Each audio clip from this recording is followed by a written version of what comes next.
Hey guys, how's it going? Welcome back. So, Q&A answers. So, let's start out with my wife here, Susan Millard. How did you come up with your creative ideas with all your creative ideas for making videos? Well, some stuff pretty easy. Other stuff, I had to get creative. I really don't know. I got lots of time on my hands. Michael Dreyer, he's got a few questions here. What is your educational level? Well, I did part of my first year of college, if that helps any. The rest of it, life, because life taught me more. What got you into space and aliens and life? Have been since I was a kid. Don't know what started it all, but hey, I'm in. What are your plans for this channel, short and long term? Well, in the short term, I have no idea. Long term, to continue doing better and better videos and coming up with more and more ideas for cooler videos, including getting myself into cooler RCs as I can build my channel larger and make more money. Because I am a monetized partner, which gets me to your question of what do you do for a job. I do YouTube better than 90% of the time. And it's been like that for the last few years. But I don't make a lot of money on YouTube, so I can't afford a lot. But I do the best I can with what I have. Because I don't go out and ask for donations either. Although sometimes I probably should, but you know, I don't. Anyways, what's it like living in Canada? Awesome. Except for the winters kind of suck, but winter anywhere I guess would suck. What are or were your life goals? Well, my life goals were to be a professional musician at one time, and then I changed over to something else, and then something else, and but I always wanted to be the musician, and so YouTube gives me a chance to get my music out there, which is kind of awesome, you know, which is great. So I like doing that. So that's actually part of one of my life goals, and I'm actually doing that now. So that's cool. 1967 Ilya. Damn, you beat me to it. I just also recorded a Q&A. How did you know? Well, after I uploaded my video on the Q&A series announcement, I saw an email from you, and hey, you're doing Q&A.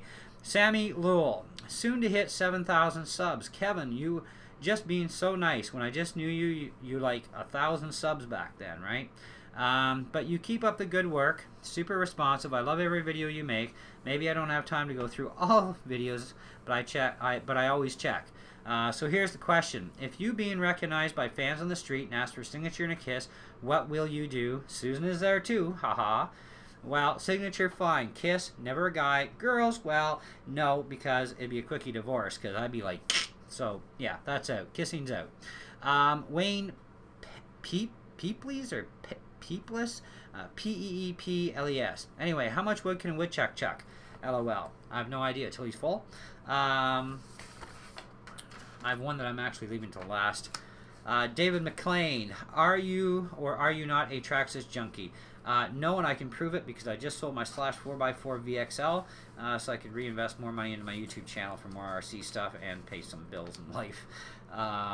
Multigun Man, can you do a video game series of videos? A series of videos you playing different kinds of games and doing commentary on them as you are playing them. Minecraft, yes. The odd video game review I may still do, but that's as far as I can go. Sorry, bud.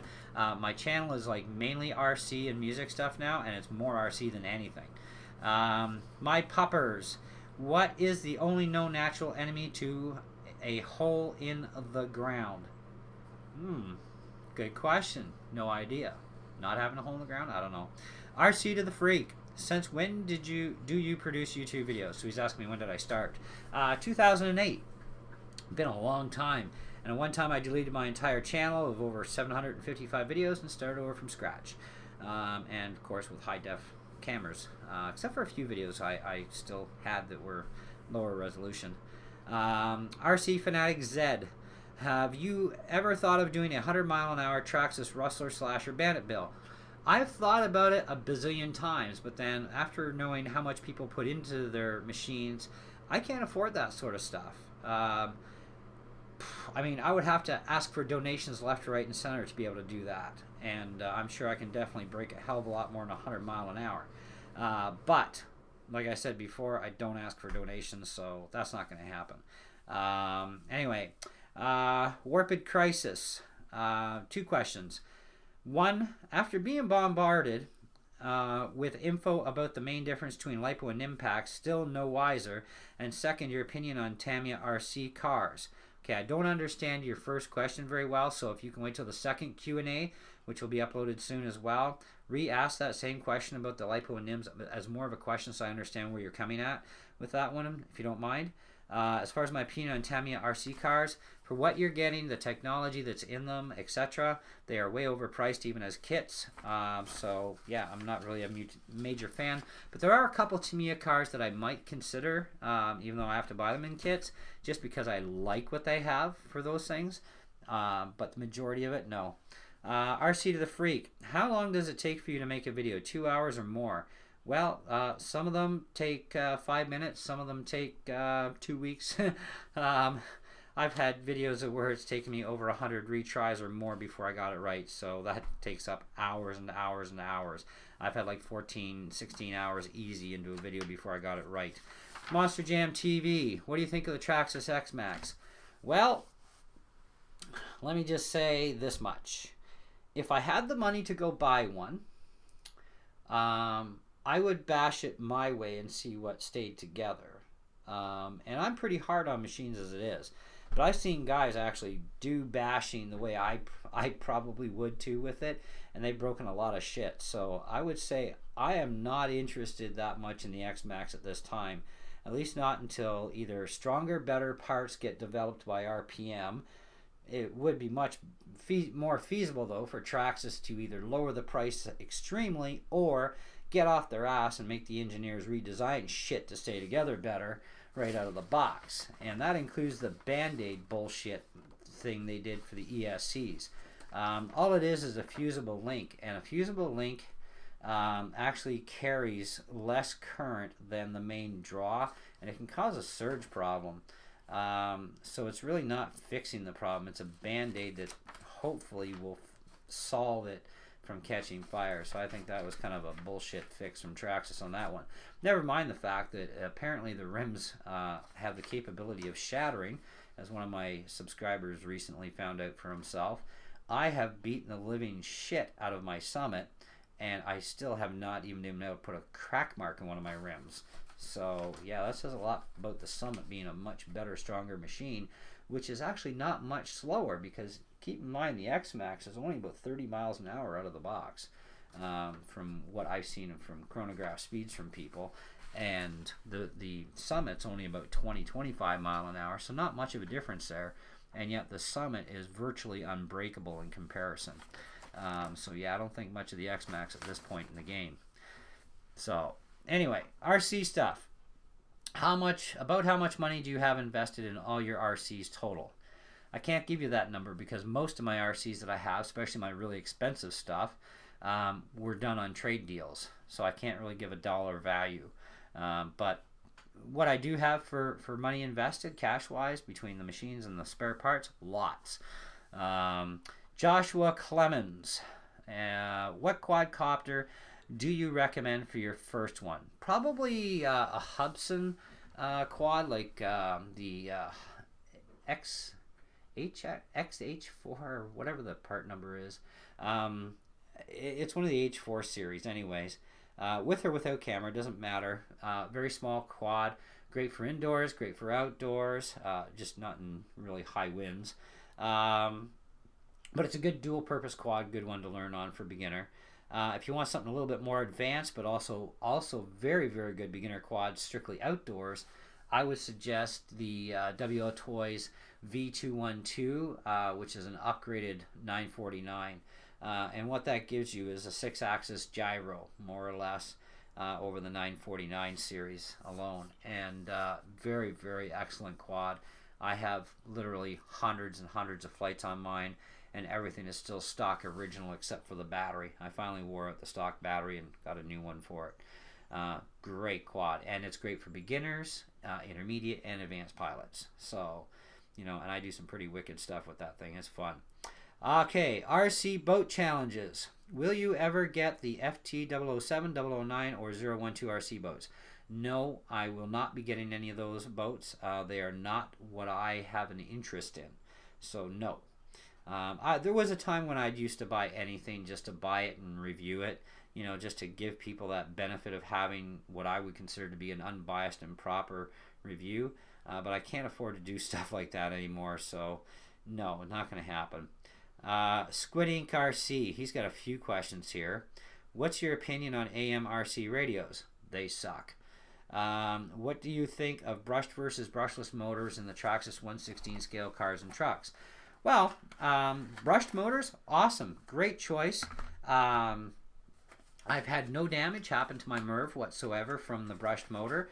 It has plenty of power and torque, plenty of good speed, good response times on it. I've not broken any parts on my MIRV, even jumping with it. And I have mine like probably slightly, I would probably think it should be considered overgeared, but I guess not, because my temps are still like barely breaking warm, and I can bash that thing on the grass, on the snow, the ice, the asphalt, the dirt, and just the thing is wonderful. I put a mild brushless upgrade into it, which was not much better than the brushed, but I have owned the Summit VXL, okay, and that thing was nothing but bitching diff after diff, snapping half shafts. People were like, well, you could shim the diffs. Well, you know what? Traxxas could have built it right in the first place where we wouldn't have to shim the diffs. How about that? Like seriously, if you're going to put out a product with a brushless system, at least make it durable enough that people can pull the trigger without blowing up a diff as soon as they pull the trigger. That's just ridiculous. Next question he has. So I would say stay with brushed on those. Besides, they're only a foot long. How much speed do you really need in something a foot long? When do you think NIMH batteries will be so outdated they will be gone and everything has LiPo cut off? I don't know, another 10 years or so maybe? I have no idea. But that would be my guess. Does the Traxxas ID plug annoy you? It annoys me. I loved Traxxas LiPos, but not their chargers. Well, to be honest there, bud, I don't even like their batteries because they're overpriced and underpowered for what you're getting. Okay? Severely underpowered and overpriced.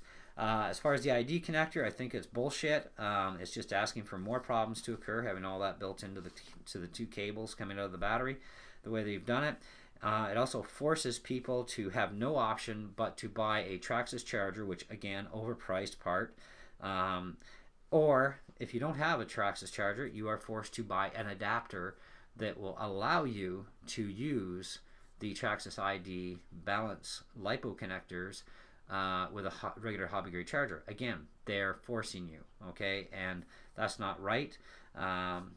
Pretty much everybody else in the industry, with the exception of I think about one or two companies that I know of, are actually all generic, okay.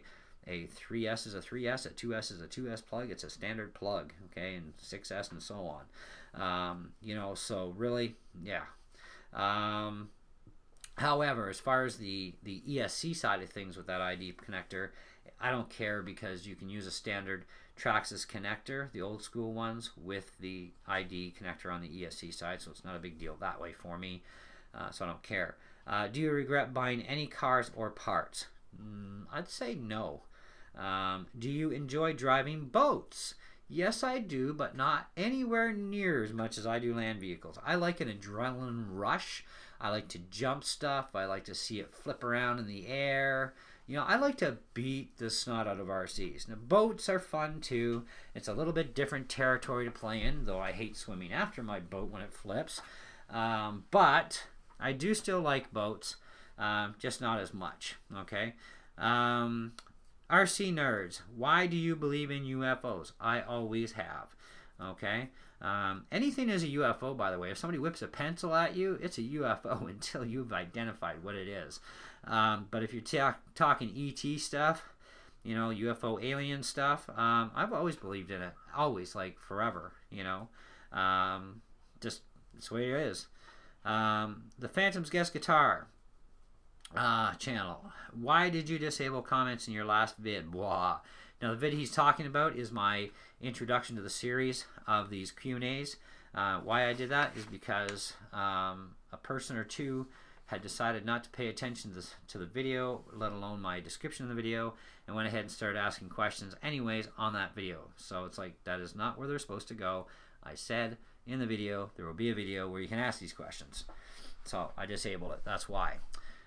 David Jackson, RC Cars. What would be one bit of advice you would give yourself if you could travel back in time? Oh, so many things. Do I have to only pick one, though? Okay, well, if I pick one, I'd say start YouTube sooner. Other than that, many other things. Now, the very last question of the day that I've been saving for the end. This is where I need a beer. What is your favorite RC of all time, like the one you enjoy the most and have fun with? Okay, that's his first question. That would be my Traxxas Summit. His second question. Also, will you give me a shout out one day, like show what videos I have? Probably not. And I'll tell you why. I've unsubbed your channel, Chevy. Your video that you put up for Listen Haters, I believe was the title of it. You were very rude, inconsiderate. You made threats in that video. Your general attitude, the person you are sticking up for, can't seem to fight for himself, I guess, with YouTube against this infringement thing or whatever the hell went on. It's none of your business to deal with somebody else's channel. I don't care if it's a friend of yours on YouTube or if he's your neighbor next door from YouTube. The point is, that sort of kind of video that people would put on their channel is the reason I unsub channels like that.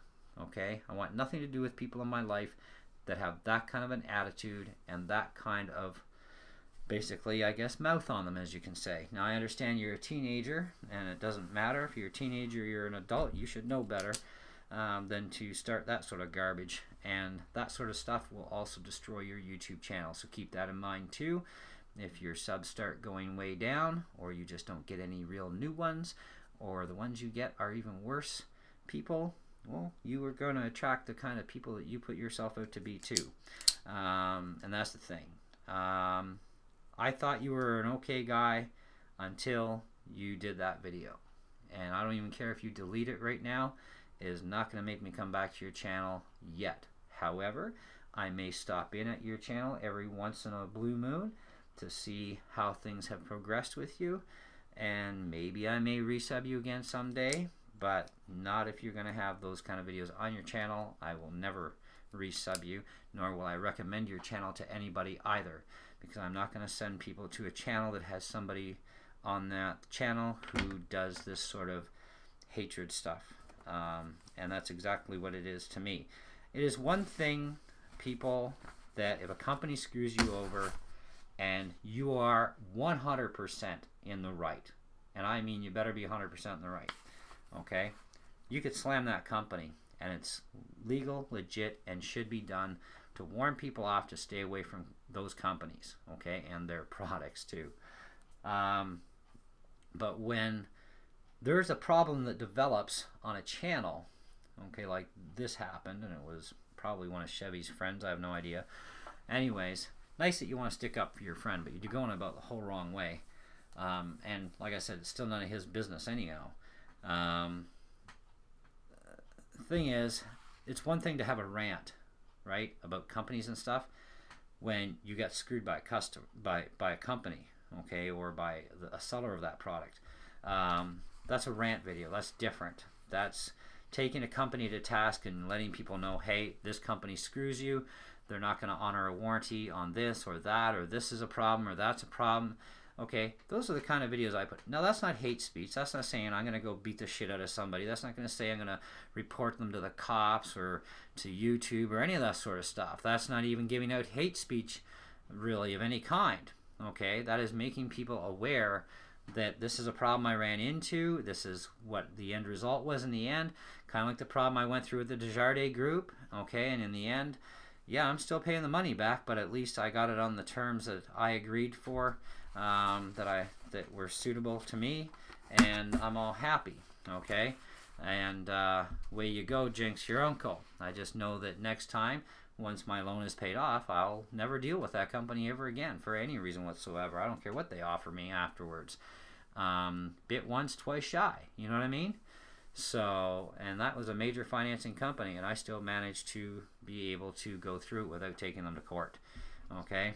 And but with what Chevy has pulled off, if you guys want to check out his little hate video thing, you can decide for yourself. But you know, that is not the kind of person I want to be around or recommend to people to go to their channel and sub their channel. Okay, that's just not cool with me. Doesn't sit well. Okay, but it's up to you in the end. So anyways, that's the end of our Q&A for this one, and thanks for joining us on this for the answers. I'm going to have a part 2 Q&A. Just go ahead and start asking questions on that one once you see it uploaded. It'll be called Q&A Questions Part 2. Okay, and ask away, and we'll do a 2-week time limit again. I'll give you the start and end dates once that video is done, and we'll continue on. So thanks again for watching. Hope you enjoyed this video as much as I enjoyed getting the questions and doing the best I can for the answers. And see you later. Have fun.